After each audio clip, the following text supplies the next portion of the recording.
Let's be careful. I do work for a kid show, yo. Relax. It's not a kid show. The target audience is probably like 13 to late 20s. It's like a big window. We watched a couple episodes. Yeah, and it's a got to stay squeaky clean, which can sometimes be a challenge. Sometimes I'll think of like an idea that I want to do, but it's like just that hair, too much over. And I feel like a little bit the struggle is like I have my own like specific comedic voice, and this is always a thing when it comes to writing for like any show. Is you're not writing for you're writing for the voice of the show. And that was a hurdle that you definitely have to get over, because I would do stuff that I think is funny that I think I would do in my voice, and then that's if you're writing for, like, I think Anthony Jeselnik was talking about writing for Fallon and how difficult that was because he's Anthony Jeselnik and Jimmy Fallon's Jimmy Fallon. Jimmy Fallon is squeaky clean, very likable, and Anthony Jeselnik is the total opposite. He's awesome though. I love Anthony Jeselnik. He's great. I was watching his was it Fire in the Maternity Ward? I was watching that the other night. Fantastic, great special. He's a brilliant writer.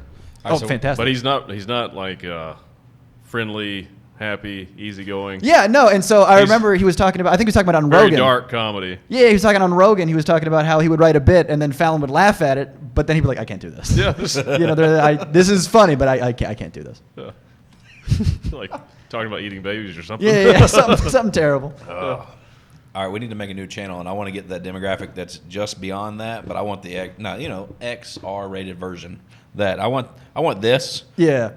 I want the market that we can speak to that, and that's not 13-year-olds. We'll have to find a new platform. Well, that's the thing. It's like won't allow that. Just starting to do something like getting your foothold into this, internet space is so difficult on its own already, and then to go that extra mile of making it like X-rated or whatever. Like it's so hard because everyone is focused on monetization and marketability.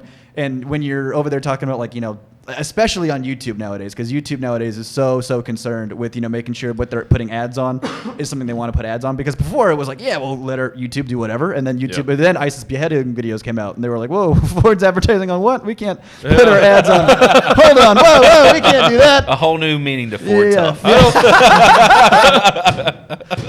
I don't want to buy anything now. I've brought up Ford twice, and neither time it's been good. I have an anti-sponsor. Be a good place for military ads. Yeah. How about a sword maker, right? Like they're doing beheading and boom.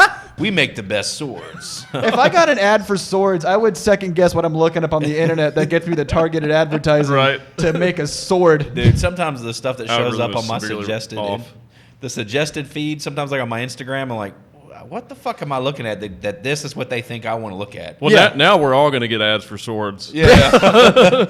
my phone pops up. Oh, I got a 2-for-1 if you want some little daggers. Listen, one of our friends, Shazza, that he does Shizzy's Wildcat Reserve and charitable event. We help out with that and do some things with that, and we're involved with. So he's on. We're hanging out. We've had many conversations. All of a sudden in my Instagram feed, I start getting like these suggested things, and it's like 2 lions humping each other, and I'm like, what the fuck is going on here? Like, this is a bear like trying to hump a. I mean, it's like the random shit. I'm like, I didn't look at any of this stuff. You ever have like your laptop like hooked up to the TV so you can watch like Netflix or whatever, yeah, and then you get an ad pop up, and it's something that you have to pretend you weren't looking at something similar before. You're like, what? Lions humping? Who was? Why is that on my? I don't know who was looking that up on my computer, but. And I'm not going to say I didn't watch it at least once At afterwards. least once. Of course, it suggested it. You go, that's ridiculous. It's all Save lions to watch humping. later. Every box is lions humping. Oh yeah, you like that shit, don't you? Clear cookies, clear cookies, clear cookies. These are maybe one more. cookies. Oh yeah.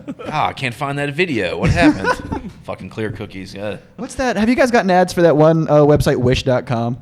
Oh, is that the? No. I'm thinking about the sweepstakes one where they're giving away, like Dan Marino's doing it now and all sorts of stuff. They're giving away houses.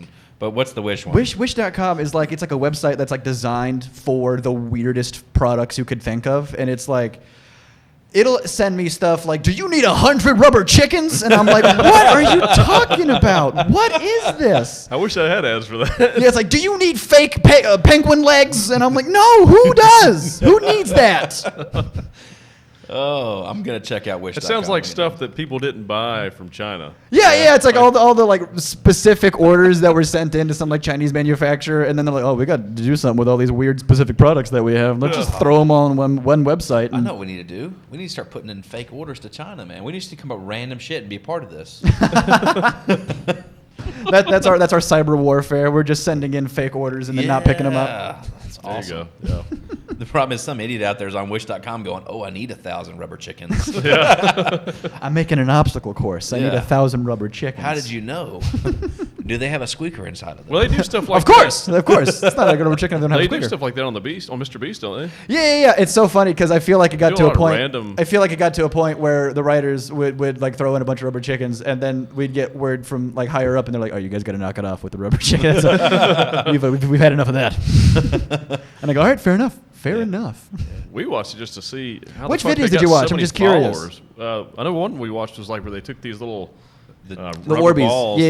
Orbeez. Yeah, that's probably one of the videos that really put him on the map, because that was one of the earliest videos that like went like super viral. And that's the whole thing is millions and millions of views. Oh yeah, no, like if we have a video that has like 10 million views, that's a bad video. Like we get in trouble if it gets like 10 million views, like because we have to like minimum it's got to break 20. crazy. Yeah. Like, this is what's wrong with people. Yeah. They're watching this.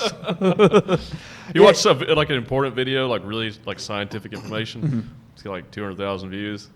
Yeah. You watch a video on Orbeez, it's got like 30 million views. Well, the good thing is like half the time, like half the videos are like because we got to do videos that like are designed to like get the widest audience possible. But then some of his videos are designed to do a bunch of good. He's Yeah. got a bunch of charitable videos. Like he's the guy that teamed up with this other guy that planted 20 million trees, which was perfect because that was like right before they did that campaign, the Amazon rainforest like burnt the fuck down. So yeah. a lot of the 20 million trees, for the $20 million that they raised for that is now going towards that.